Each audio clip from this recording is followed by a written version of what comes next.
GibbsCAM 2016, we now support what's called flash tooling. What flash tooling is, let me zoom in here. It's when you have a tool that can be rotated upon its own axes to cut in multiple orientations. Not so much if the tool changer itself can rotate, which we'll see here in a second, but when the actual tool can rotate. So basically what we have is we have one tool with three positions, one main position and then two sub positions. Let me show you how we do that really quick. So what I'm gonna do is I'm gonna just pull up this first tool. A couple things to notice here is here we have the model tool holder, which is great. Down here we can see that it's tool ID number 9. Okay. Up here in a sub, it says it has sub positions, and now this first one is at main spindle 0. So I've programmed this to have separate sub positions. The first one's going to be at a 0 orientation. I'm going to open up the second one.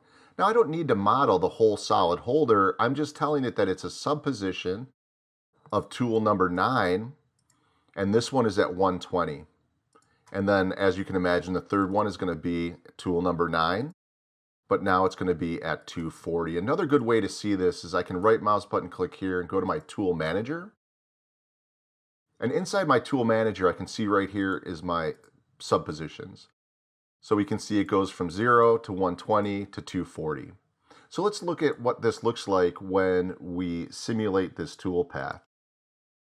So let me highlight, there's tool number 1, comes down and does that facing routine. Now that tool rotates. Now tool number 2, now it rotates. I shouldn't say tool number 2, it's all the same tool, but position number 2. And now position number 3 faces. So one of the really nice things with GibbsCAM 2016 is that we support subspindle, machining, and tool orientation. So we can see that this same tool can be used to cut on the subspindle.